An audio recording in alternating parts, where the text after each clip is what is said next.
Hello, everyone, and welcome here to what I suppose is the inaugural episode of the Scream Warriors precast. The reason we're calling it a precast is because it's like a little mini bite-sized episode we're going to do before the larger podcast we're working on a bi-weekly basis every Saturday over in Horror Amino, which is a very cool app where you've got 150,000 odd people who are all addicted to the magical world of horror and all sitting in one place talking about it. And one of the people who is hosting the show as well is Buzz, who's one of the welcoming team for Horror Amino and is probably much more qualified to explain it than I am.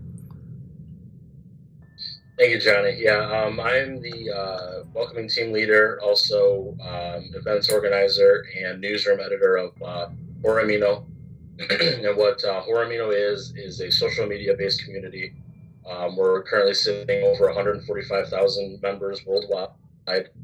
It is a free community where you can download on Google Play and iTunes, and it is filled with lovers of everything horror. You got some amazing special effects artists, some great story writers. We have some YouTubers and podcasters on there, and then just basic lovers of horror. We have mini chat rooms open to every different topic of horror that you can think of, where you can chat 24/7 with all horror lovers around the world. So, and I am also a contributor newly contributor to Stream Radio. I write movie reviews weekly for Stream Radio. And what Stream Radio is a 24/7 horror radio station filled with horror narrators that narrate some of the scariest horror stories, and also interviews with some actors and directors of new and upcoming horror movies. So you can also follow me on Twitter for podcast information at Buzz145000517. I know that's a lot to remember, but that's what Twitter gave me. So We'll probably put that on the screen. That. Yeah. You can follow that, and I will give you guys updates on upcoming episodes of the Stream Warriors precast podcast and the Stream Warriors live podcast. The live podcast will be held, like Johnny said, every other Saturday, 1 p.m. Eastern Standard Time. If you don't know, Google it, and you will find out what time that is in your area.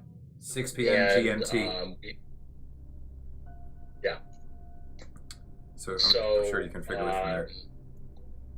Yeah. So that's all about the introduction for me. So I'll go ahead and swing it back to Johnny to let him give you guys a little bit of info on himself. I'm Johnny Deadly. I'm one of the hosts from the American Horror's hit TV show, The Gorecast, where we do movie reviews and we pick apart the horror genre in general, and we give you top 10 survival tips on dealing with werewolves and zombies and vampires and things like that, because we like our fan base to survive what is going to be a scientific outbreak in the future. Hashtag told you so.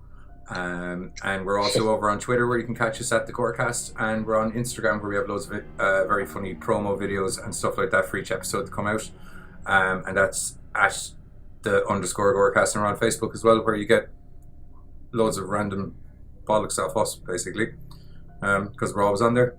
And that's the Gorecast on Facebook, or just Google the Gorecast in general. We're the only ones will show up there. That's about it from Johnny. The main aim of the game, and one of the things that Buzz was talking about earlier, is some of the amazing special effects artists that we have over in Horror Amino, and the upcoming episode of the Scream Warriors podcast that's going to be on this Saturday live is with some of the fantastic effects artists that are on Horror Amino. One of them being Tony, I can't remember his last name for the life of me, who has worked on a plethora of very well-known horror movies throughout his career, and he's got an illustrious SFX thing under his belt, I suppose.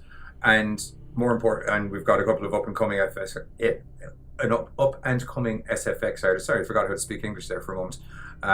That are also going to be on the show as well. And one of those people happens to be Abattoir, that we have with us today, who won't be able to join us Saturday, and is also kind of the reason that we decided to do the precast in the first place. So Abattoir, if you want to tell everybody a little bit about yourself and all that kind of shindig.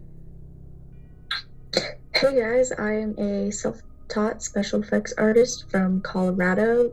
I've been doing special effects for about just coming up on 2 years now. I'm mostly on Instagram at Abattoir SFX, and that's kind of where I got my start. I joined Horror Mino also around the time that I started to try to build more of a online presence for myself, and it's a wonderful community. I'm also one of the new recruits for Screen Radio, where I'll be doing kind of SFX based articles and tutorials and all that.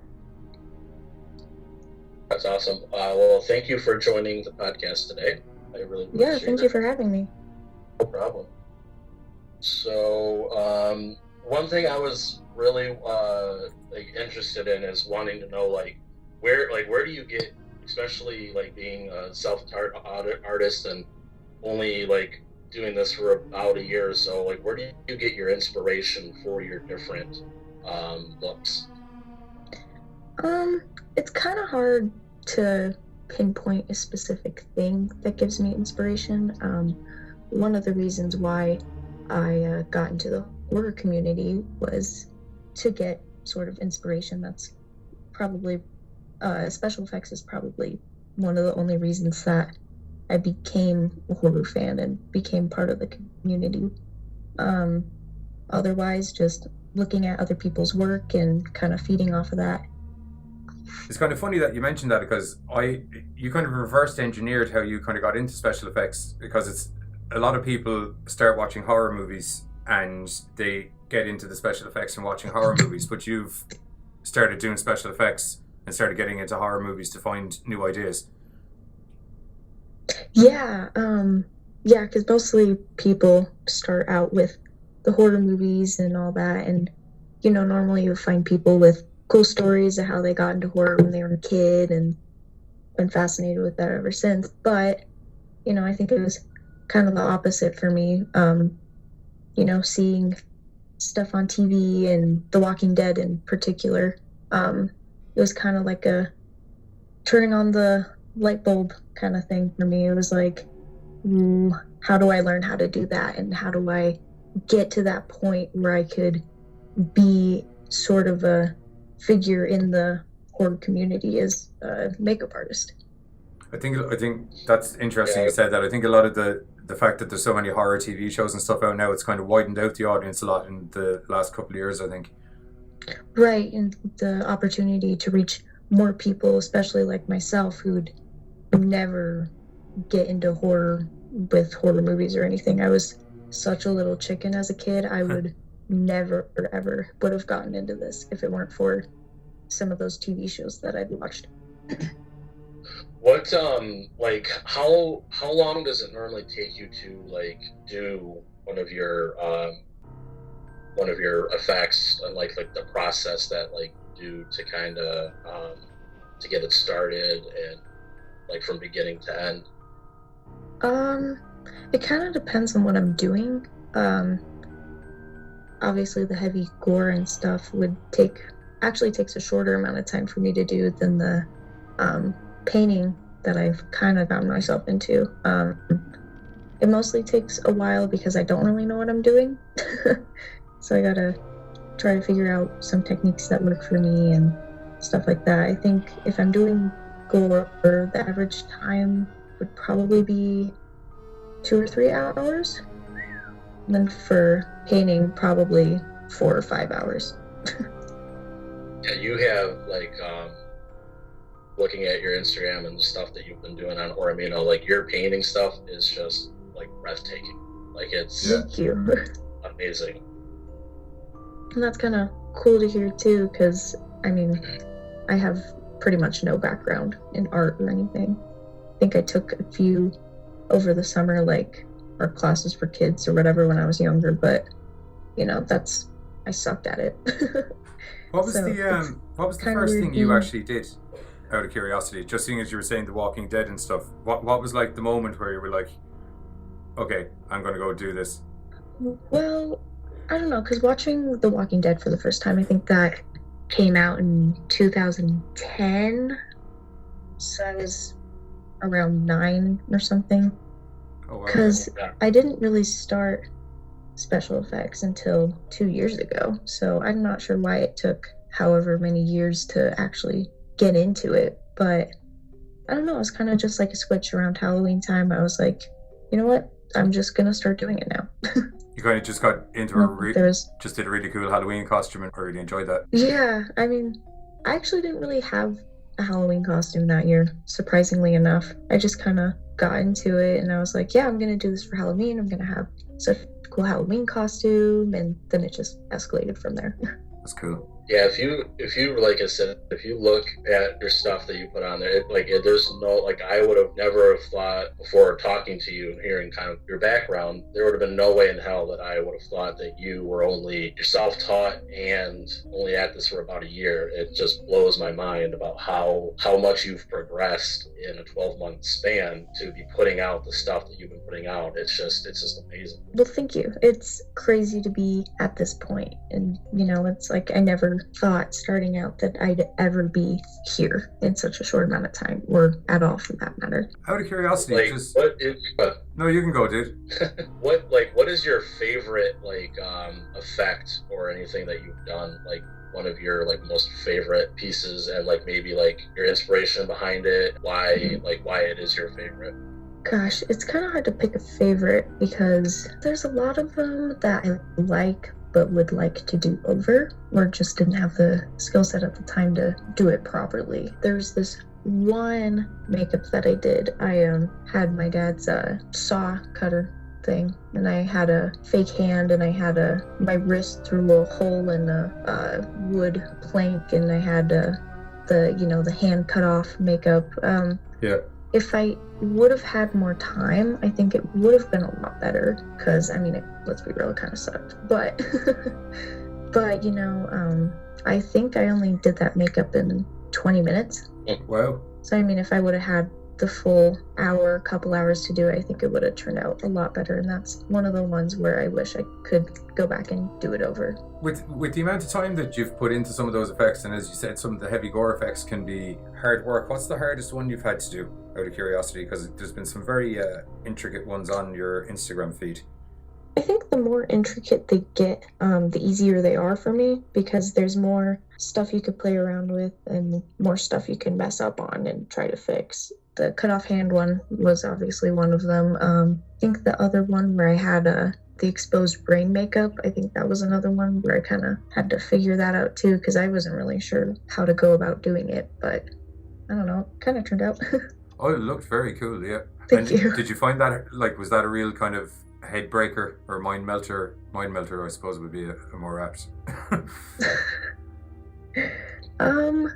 Kinda, when trying to figure out how I'd go about doing it, but as you work through it, it gets a little bit easier. And I think that's one of the reasons why I like doing makeup so much, is it's kind of like, especially when you're self-taught, it's kind of like a puzzle. You gotta figure out how do I make this look like this, and how do I get this a certain way. So it's kind of cool to play around with. Yeah, I like that. That's cool. Puzzle. Now, do you like doing makeup on yourself more, or applying it to others better? I would say myself, just because I haven't really done much makeup on other people. I don't really have much practice doing it on other people. You were working in a horror house, weren't you? A haunted house? I was, and that's one of the reasons why I joined that too, was to try to get more practice on working with other people and on other people in a short amount of time, because you don't get 2-3 hours to do makeup. You get maybe 15 minutes. Yeah, heavy schedule in there. Yeah. Yeah, it sounds like that would be a lot harder to kind of, it feels like you kind of need, the time to go through it and actually apply it and stuff like that. When you're on that kind of a time frame and you're rushed, it seems like you may just kind of mess up maybe more often, or just throw something together and might not be able to actually bring your true talent out the way you could if you did it more on a not so crunched time frame.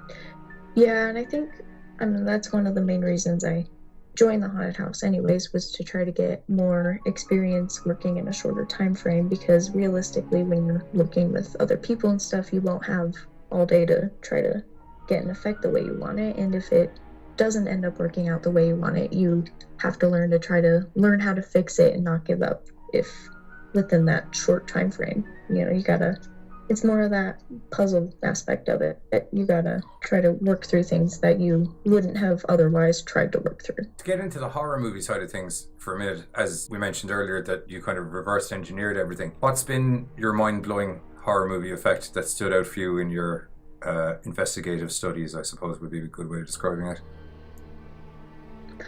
I've thought about this question. For me, because when you're working in a haunted house and you're doing special effects makeup, you're obviously going to watch horror movies for the special effects and you're gonna point it out and try to analyze it and figure out how they did it. And I think one of the things that I've learned while working in the haunted house, one of the things that they told us is that, yeah, it's nice and it's cool getting compliments, like when people are walking through, but if you get a compliment on your makeup or whatever when people are walking through, then you're not doing something right.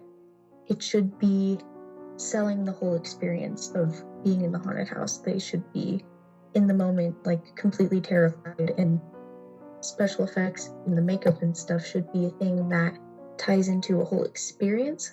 Yeah.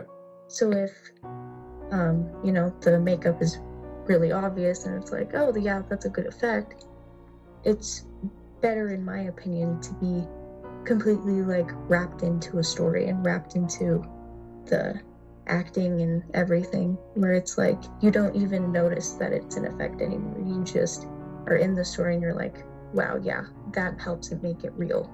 And I think that's one of the cool things that I find about makeup. It's really about selling a whole experience and not just, oh, that's a cool effect.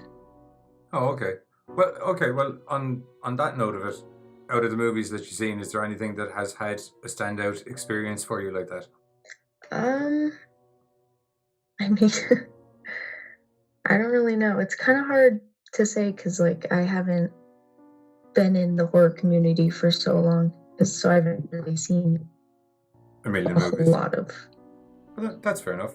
mind-blowing films. Yeah, because like I think like one of my like favorites was and I guess maybe it's because I like that's a really interesting like way to like put like how you're saying that like complimenting the effect is actually like it's not doing its job. Like I never actually thought about it that way, and that's actually like really like when you just said that, like I just sat here and like thought like, damn, that's really like Yeah, so that's because I found actually in working,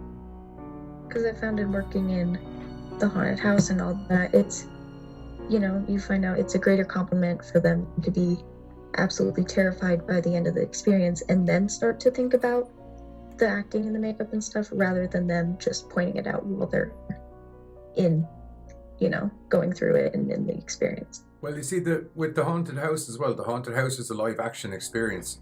Do you know what I mean? Right. So you're working where you're trying to make people think it's zombies or demons or vampires or whatever is coming after them. Whereas like in a movie, some effects are there where it's the effect and the movie's built just for that specific scene. The movie's built to the effect. Do you know, like say for instance, like the stomach explosion, do you know, in The Thing, when you see your man rip open first? Yeah. And I think that's one of the more challenging things about doing makeup in a haunted house, because you have to make it look real and the actors have to sell it, because you can't like shoot different scenes at different times and you can't redo things if you mess up. You kind of have to try to figure out what's the best way to do this for this situation or this situation. Yeah. yeah. Like the one I like I said, I was gonna say the one like I remember was like from Friday the 13th Part 7, The New Blood. The way that they did Jason's makeup in that, Oh like man.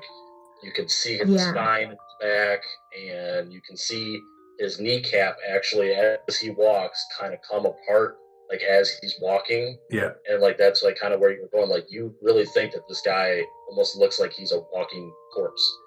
And just because the effects were just so perfect with the skull kind of ripped open in the mouth and the little bits of bone sticking out of the fingers, you really feel like he's been through years of rotting. And like it's especially for being in the 80s too. Yeah, like exactly. That, just an amazing look, and like it just immerses you in the experience that like, hey, this guy is a rotting corpse walking around, and you can see the scars that he's had from the previous like 4 or 5 movies, Yeah, and he had it's the like eye with it the just arrow worked and so well. Yeah.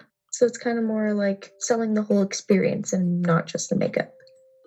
yeah. Well, Yeah. I think it's like when you're in the actual movie realm of things. I think it's especially when it comes to effects and stuff. I think it's all about a fine harmony between story building and the actual effect itself. Exactly. Depending, And like when you one of the like when other you have the things zombie that, or something, you don't want the zombie. You don't want oh, to be go looking ahead. at the zombie going, "That zombie looks like an awesome zombie, good makeup." You want to be like, "Oh my god, that's a zombie." But there's certain scenes then Yeah. as well where the makeup is the scene. Yeah, exactly. Where do you like see yourself like in the future? Like where do you see maybe say game plan 1-2 years? Like what are your like aspirations for your special effects?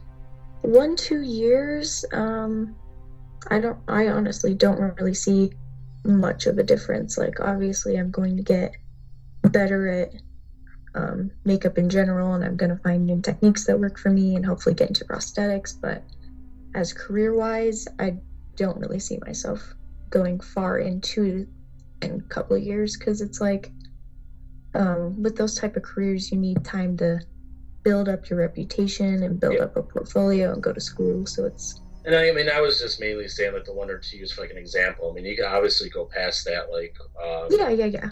where you see because you're like you said, you're still young, being 16 Yeah. and getting into this. Like it's you got a long time to even think obviously about possibly the future. Like just seeing what you've done already, it just like what you could do in the next just couple of years with just some experience. Like I can't even imagine like what you're going to be able to come up with in the next couple of years. That's how amazing I think you are right now to where Well, thank you. what you can be. Like it's just gonna blow my mind. Like I cannot wait to see your progression into this field, and it's I can't wait. Well, thank you. No, that really means a lot. Well, yeah, no, I'd have to agree with Buzz. You've come so far in 12 months. I don't know how there wouldn't be an amazing amount of progression in another 24. Yeah, I don't know. It's kind of hit or miss, especially with art and art careers. It's you either hit it, make it big, or you don't really get anything. And it's kind of, crazy to think about. It's like I've made it so far pretty well off, but you've no idea what's going to happen in the next 2 years, 3 years, or 5 years, or Yeah, that's true. And that's really in any kind of entertainment based field. Like the future is not set in stone, so it's really I guess that was kind of a tough question to throw at you, especially like you got so much stuff ahead of you, that paths, different this and that. So I mean, it's kind of a hard question to be thrown at, but because like in that field, there's no guarantees. No. So Right. Do you think you'd see it as a career choice? I hope to make it a career. I don't see why you wouldn't. You're a very talented lady. Yeah. No, that's kind of one of the big things I'm aiming for. And, I'm not going to go out there and be like, yeah, this is my career. This is set in stone what I'm going to do, because, realistically, anything could happen. So you kind of have a backup plan of sorts, like a backup career, Yeah, I totally agree with that. Work on that on a site, and hopefully you get to that point. But it's not really a good career to rely on. Yeah, that's kind of all I really can think of off the top of my head. I don't know if you got anything else you want to add with her, Johnny. No, I think that was pretty good coverage, my man. I definitely would like to thank you for being our very first interview for the debut episode of the best horror podcast in the world. No, thank you guys. I have this feeling that we are going to hear from you again. Yeah, definitely. I have this pre-notion I can kind of see in the future that I think our listeners will be hearing from you again. Let me consult my magic 8-ball. All signs point to yes. Thank God. If the magic 8-ball says it, then you know it's true. Yeah. Well, this has been a very good opening episode. I think we got a lot of great information and kind of perspective of an inspiring special effects artist. So, like, if we have any aspiring special effects artists that are listening to this podcast, definitely like follow Abattoir on Instagram. And if you join the Horamino, if you are on the Horamino, come follow find her us and page. we'll talk to you and we'll get you on a show. Yeah. That kind of thing. Abby, before we go, do you want to get your social media links out there again? Yeah, I'm mostly on Instagram at AbattoirSFX, and I'm also on Twitter at the same name. And Buzz, do you want to do your? Yeah, you can find me. Probably the two best places you can find me is at Horror on the Horamino. Just look up Buzz and I'll be there. And then Twitter for the podcast here and my stream radio contribution. That's at Buzz145000517. You might have to write that down on a sticky note so you can remember, because there's a lot of numbers. The name will be on the screen. And Johnny? Johnny, catch us. Just type the Gorecast into Google. We're at the Gorecast on Twitter, and we're at the _Gorecast on Instagram.